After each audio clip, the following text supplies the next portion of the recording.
In this lesson, we're going to continue with the basics of Photoshop, and we're going to talk about importing images and embedding, linking, and converting into rasterized layers.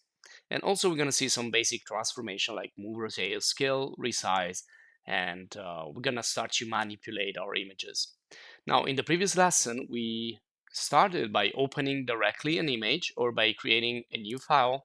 And we saw that we have presets here for photo, print, and so on. So we have all these different areas. And here we can expand the presets. And if we go down, we have templates. So in the previous lesson, for example, we created something out of here a template with t-shirts. So we also saw that they are already preset for you with different layers, which could be a little bit overwhelming at the beginning, but don't worry because we're going to go through all the different commands and tools and so on. So later on, you will be able to handle these better. So that was just to show you how you can use templates and how you can learn also from templates and study them and see what the professional graphic designer do. So in this video, we're gonna go back into really simple stuff, and I'm gonna select here the A4, which is kind of the standard sheet of paper that you usually use in your home or in your office. And this is, I think, a good example to start. So we are using something that we are familiar with. So I'm gonna use the A4. I'm gonna create a document here. So this is now my new document. And one thing you want to notice here is that I changed the navigator into the history panel because this is also really handy. It will come really handy. I'm just going to close it now by clicking here so I have more space. Now, when I create a new document, you are working basically on a Canva. And we're going to see also difference between the Canva and the image and other parts of your work. But right here in the right side, we have this really important properties panel, which right now is showing me what I am visualizing, which is my Canva at the moment. It's my document, but it's also my Canva. So this is right now how many pixels I have in this document at my disposal. And if I click here and make this compact, I can see that I can use rulers and grid, guides, quick actions. So we're going to talk about this later, just to show you that you have here the properties, and properties will change according to what you have here in the stage. So another thing I want you to notice is that down here we have this little bar, which is kind of a suggestion bar. It's kind of intelligent. It's gonna tell you the best thing, probably the next best thing you want to do, which is you can see here importing images. So if I click with this line and I click and drag, it's gonna move this around so I can place it like right here. And if I want, I can also click on these three dots and I can have more properties. So more properties means that it's going to show me here the properties panel essentially. So if I am in another panel like libraries that we saw in the previous lesson, so you can see that if I click here, it's going to bring me to the properties of this element, graphic element right here. I can also hide the bar. I can reset the bar position, or I can pin the bar whatever I want. So let's say that I want to pin it right here. So it's suggesting me that probably the next thing I want to do is to start to import content in my document here, which is blank at the moment. So I'm going to click import, and it's going to bring me to a folder that I created with some images. And I'm just going to select an image here. So let's say that I want this image right here. Now you see that this type of insertion, this type of placement, it's called embedded.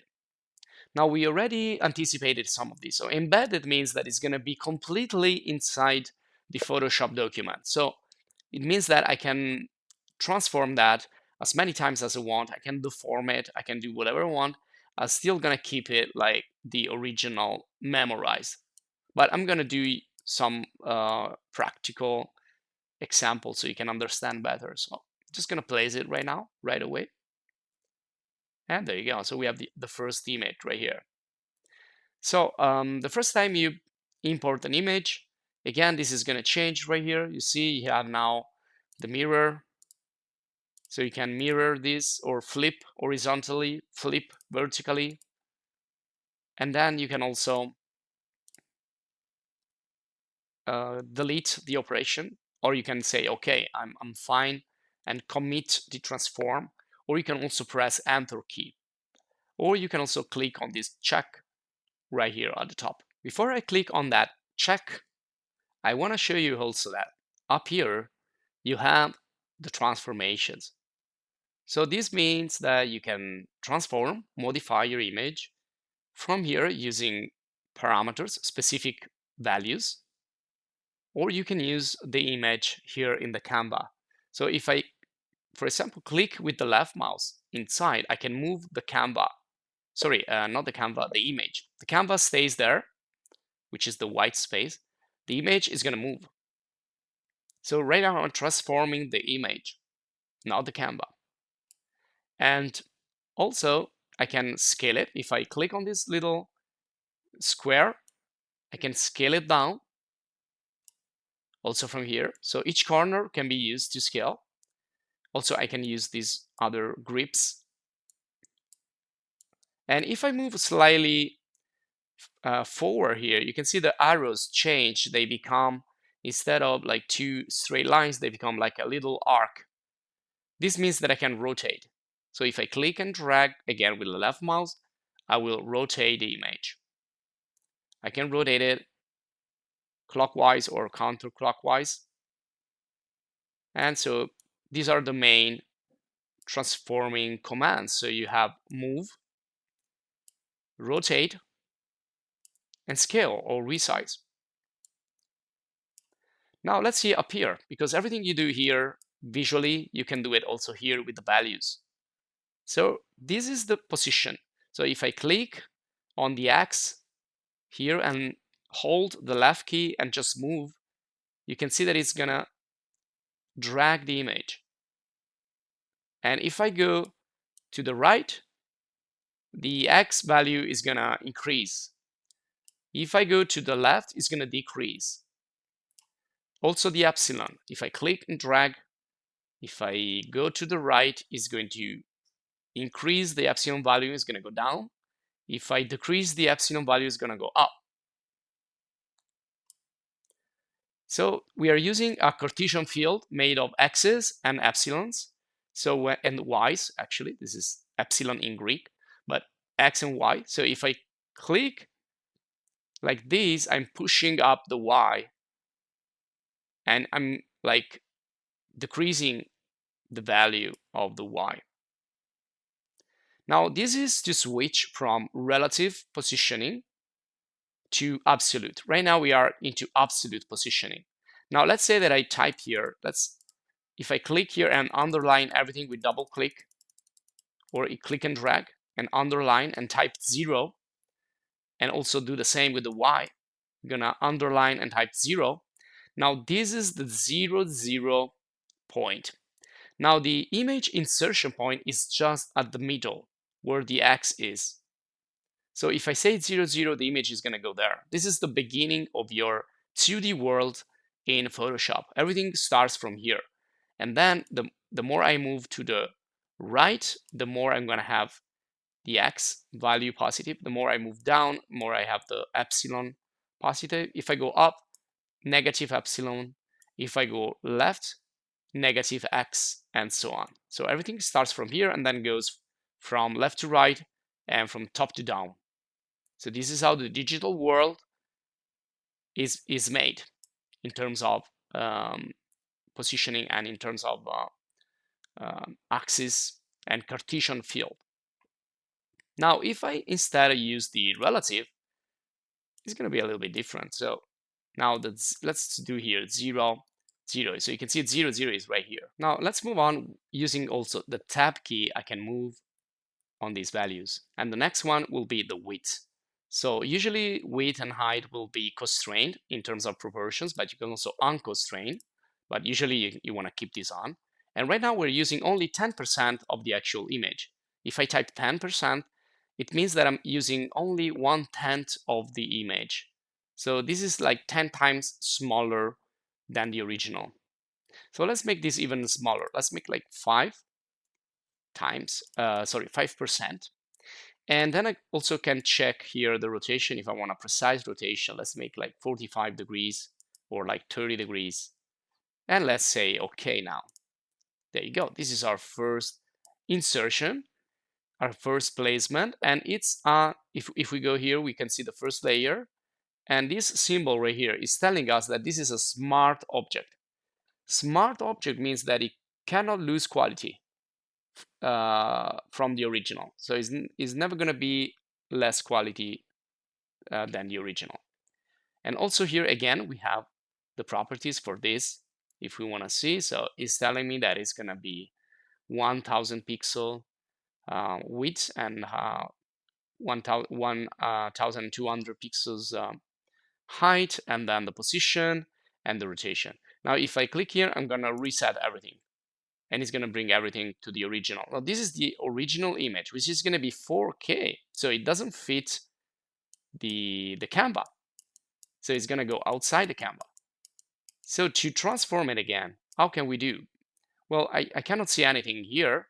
So what I could do is go to the Edit menu. And this is also where we find the undo, redo. And let's go down. Also, other interesting here commands are Control C, Control V, Control X. This is really popular to copy, paste elements. So I'm just going to go down again, down, and go to transform and use just the scale. So transform, scale, and I'm going to scale down. Or I can use again up here. I can click and drag on the width. Proportions are constrained, so now we are back to 5%. Let's make again 5, and let's make 30 rotation again, and say OK. And then we are back to the same situation. Now we could also go back in time. And to do this, we can use the undo. So undo will bring me back in time. Redo will bring me forward. And this is when you could use also the history panel. Now, if you don't see it, it should be here. But if you don't see it, you can always open it up from Window and History. There you go. And you can see that I can move back and forward in all the operations that I've done in this document so far. So if I click here, this is going to be like a record of everything I've done. So I can click back and forward. So instead of doing it again, I could just go back and retrieve the previous state where I created this transformation right here.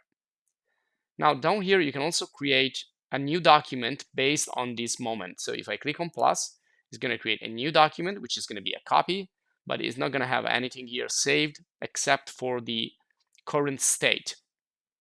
Let's close this without saving. And also I can create new snapshots here.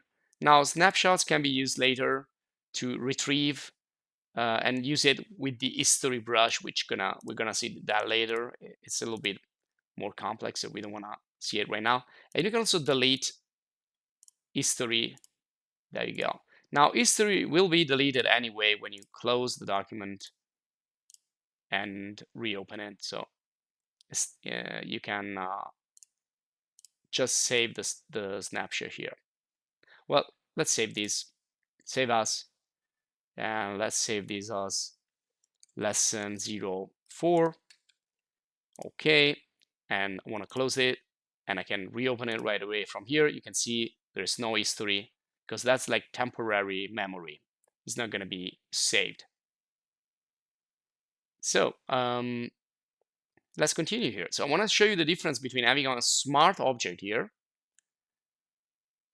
and also difference between embedding, which is the thing we just did, and link.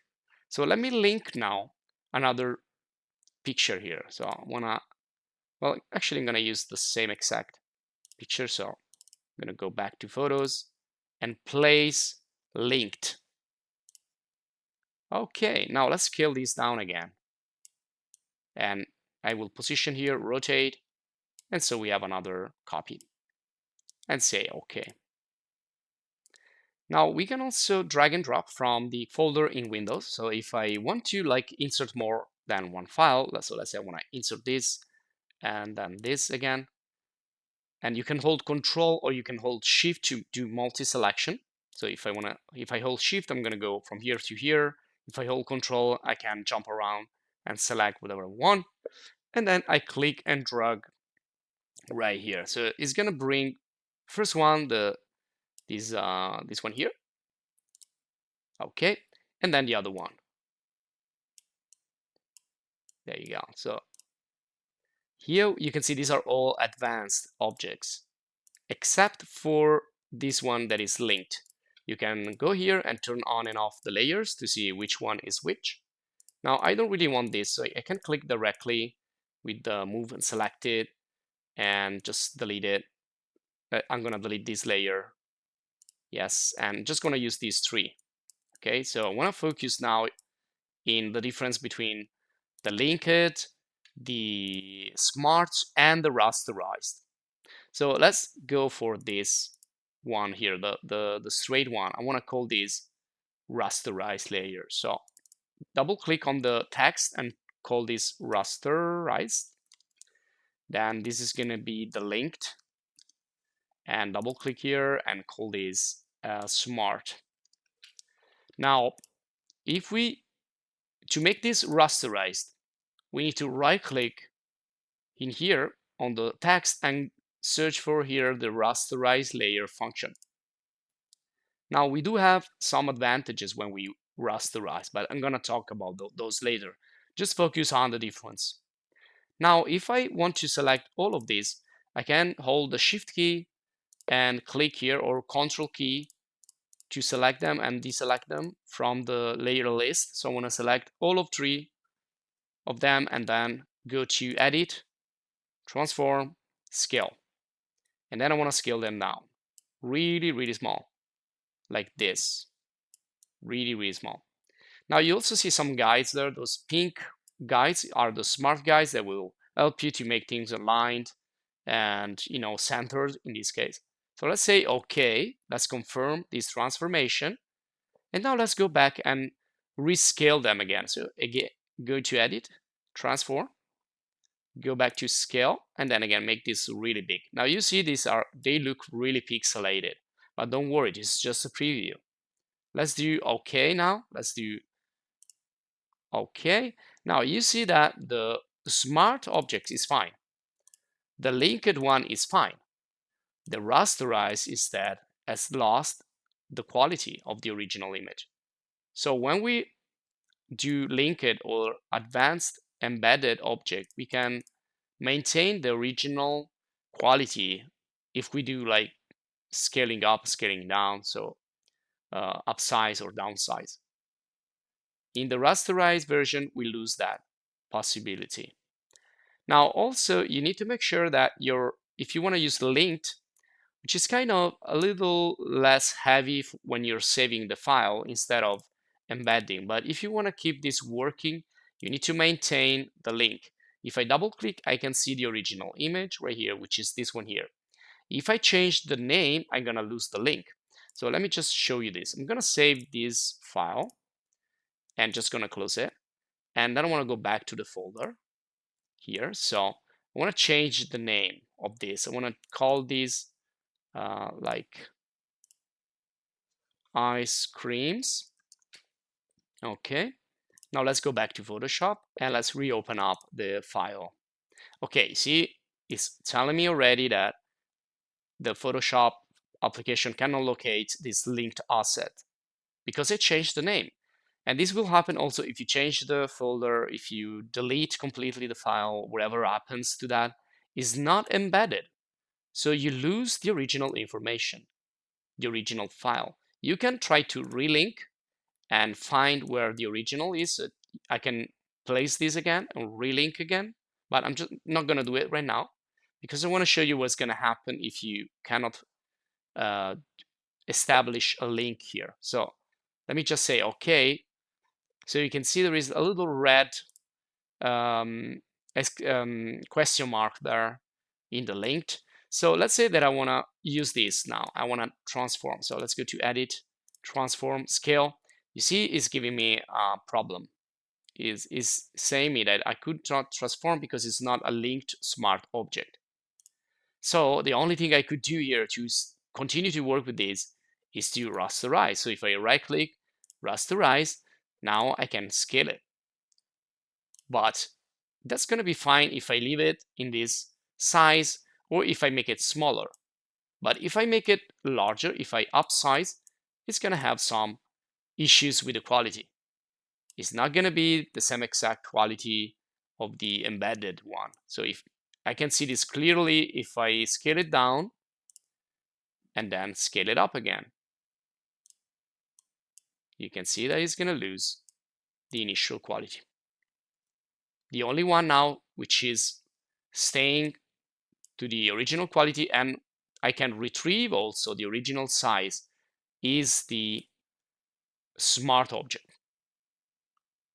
So I hope this clarifies some really important difference here between different types of images that you can insert in Photoshop. So I'm just going to stop for this lesson. I hope you enjoyed. And if you did, please subscribe to the channel to stay updated. And also, please join the channel as a supporter if you want to support us and check our other video courses and video guides that we have in graphic design, in many software, and also 3D design and many other topics that you find in the channel. So thanks for watching this lesson and see you in the next one.